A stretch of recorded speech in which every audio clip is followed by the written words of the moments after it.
औज़ुबिल्लाहिमिनश्शैतानिर्रजीम बिस्मिल्लाहिर्रहमानिर्रहीम। अस्सलाम वालेकुम डियर स्टूडेंट्स, उम्मीद है कि आप सब लोग खैरियत से होंगे। जैसा कि आप सबको मालूम है, एडीपी सेकंड सेमेस्टर की फ़ाइनल टर्म के लिए डेट शीट आईयूबी की तरफ से अनाउंस की जा चुकी है। इस डेट शीट के हिसाब से आप लोगों का 27 को जो फ़र्स्ट पेपर है वो इंग्लिश का होने जा रहा है। सेकंड पेपर आप लोगों का क्रिटिकल थिंकिंग एंड रीजनिंग का है। लेकिन अभी कोविड की सिचुएशन को अगर मद्देनज़र रखें तो डिफरेंट सिटीज़ के अंदर जो इंस्टीट्यूट्स हैं वो क्लियर की तरफ हैं, बंद हैं, अभी तक ओपन नहीं हो पाए।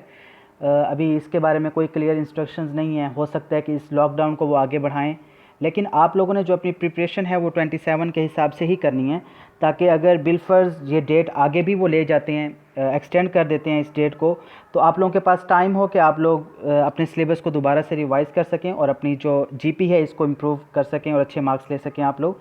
तो आप लोगों ने जो प्रिपरेशन करनी है वो 27 के हिसाब से ही करनी है।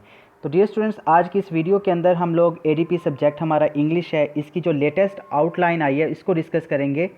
अब जो हमारे पास पहले शुरू के अंदर जो आउटलाइन आई थी उसमें काफ़ी सारे सब्जेक्ट्स जो थे वो आउटलाइन के अंदर इंक्लूड थे, जिसमें हमारे पास डिफरेंट किस्म की हमारे पास टॉपिक्स थे वो इंक्लूड थे। लेकिन इस जो लेटेस्ट हमारे पास आउटलाइन आई है ये मॉडर्न उसकी एक फॉर्म हम कह सकते हैं, और इसके अंदर काफ़ी सारी चीज़ें जो हैं वो स्किप की गई हैं। काफ़ी सारे जो हमारे पास आउटलाइन के अंदर जो टॉपिक्स हैं उनको स्किप किया गया है।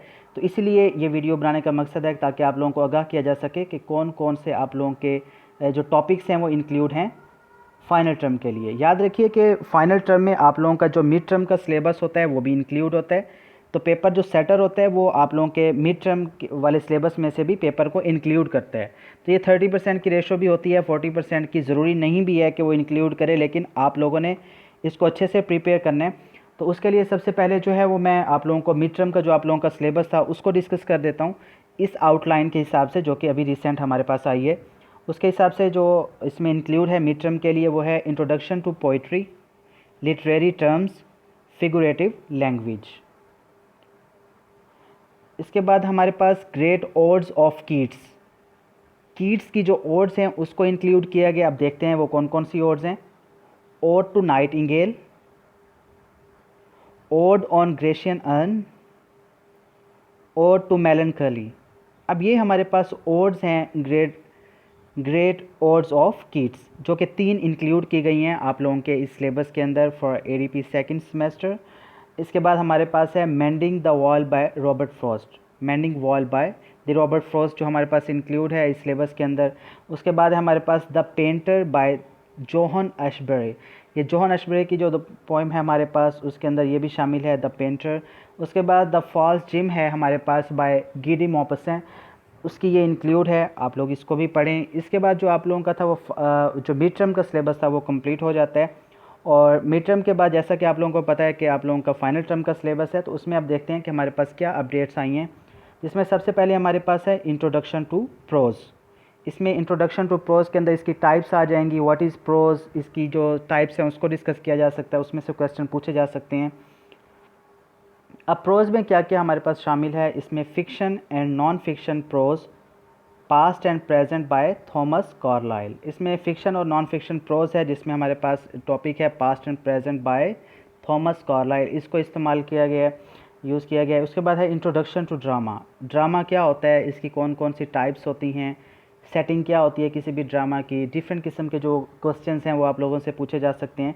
तो इसमें जो शेक्सपियर का ड्रामा है हमारे पास King Lear, King Lear by William Shakespeare, इसको इंक्लूड किया गया है। अब इसमें जो सबसे इम्पोर्टेंट क्वेश्चन है वो है मैडनेस ऑफ किंग लेयर, ये काफ़ी जो है वो पूछा जाता है एग्जामिनर्स की तरफ से। इसके साथ साथ जो हमारे पास इंक्लूड है इंट्रोडक्शन टू नावल।